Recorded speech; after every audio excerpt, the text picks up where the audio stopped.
ఈరోజు మన topic HCF. హెచ్సిఎఫ్ని ఎన్ని డిఫరెంట్ మెథడ్లో చేయాలో చెప్తాను. ఈ ఒక వీడియో పార్ట్ 1. ఫస్ట్ మెథడ్ ఏంటంటే ప్రైమ్ ఫ్యాక్టరైజేషన్. అంటే ప్రతి ఒక్క నెంబర్ని ప్రైమ్ టేబుల్తో డివైడ్ చేయాలి.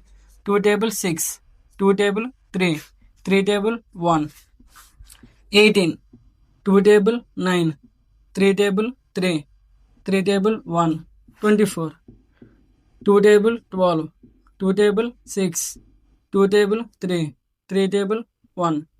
12 ఎలా రాయొచ్చు మనం? 2 into 2 into 3.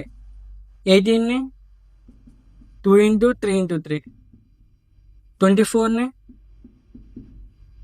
2 into 2 into 2 into 3. దీన్ని ఎలా రాయొచ్చు? 2 power 2 into 3 power 1. దీన్ని 2 power 1 into 3 power 2. దీన్ని 2 power 3 into 3 power 1. హెచ్సిఎఫ్ అంటే హైయెస్ట్ కామన్ ఫ్యాక్టర్. ఇందులో లీస్ట్ వాల్యూ చెక్ చేయండి. 2లో లీస్ట్ ఏంటి? 2 power 1. 3లో 3 power 1. 2 into 3 6. హెచ్సిఎఫ్ ఎంత అయింది? 6 అయింది. ఇది లీస్ట్ కామన్ ఫ్యాక్టర్స్. అంటే ప్రతి ఒక్క నెంబర్ ఒక ఫ్యాక్టర్స్ చెక్ చేసి ఇందులో కామన్ ఫ్యాక్టర్ చెక్ చేయండి. కామన్ ఫ్యాక్టర్స్ ఏంటి? 1, 2, 3, 6. హెచ్సిఎఫ్ అంటే అర్థమైతే హైయెస్ట్ కామన్ ఫ్యాక్టర్.